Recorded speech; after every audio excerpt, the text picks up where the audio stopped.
have 5 lined paper, 1 drawing paper, 3 pencils, 3 pens, erasers, and a sharpener. And each package is going to be given to these kids. خضرا جان سر چند هستی؟ 5 جلد.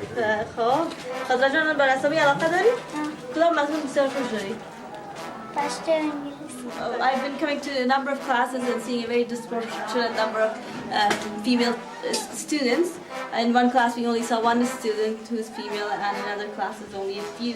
ما به این کار ما افتخار میکنیم و ما فخر میکنیم و خداوند کلگی را توفیق بده که اینمطور مردمایی که احساس پاک دارن و میخواین که افغانستان جور شود ترقی کنه سهم بگیرن و کار کنن و همچنان همطور کمکای خدا همیشه دوام بدن و به این طفلای بی‌بضاعت که مصدر خدمت و مصدر کار. 21,000 Afghan for the school administrators and teachers to just give them a token of our appreciation for the hard work that they're doing with the children and teaching them and often not getting paid on time. It's just a small gift, but we're going to leave them off with that. It's October 27, 2010. Rozan Joya here with the school principal of Wazir Gul Shahid.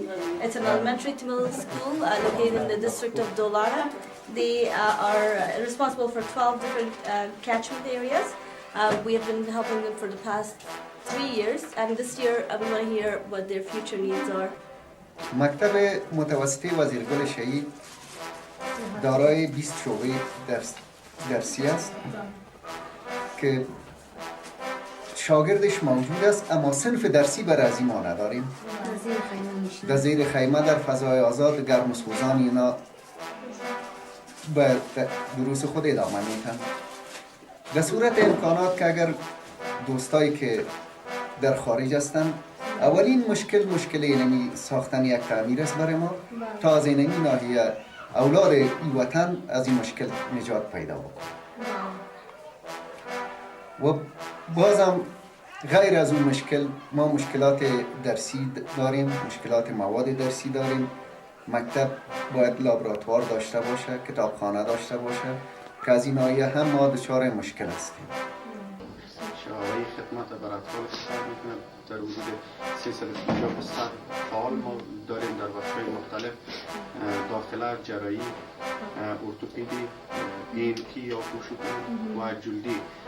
همچنان یک بخش کل کلینیک داریم که مریضای سراب‌ها را در حدود 600 تا 800 تا مریض با شرط سراب‌ها تداوی میکنیم بدون از مریضای بستر.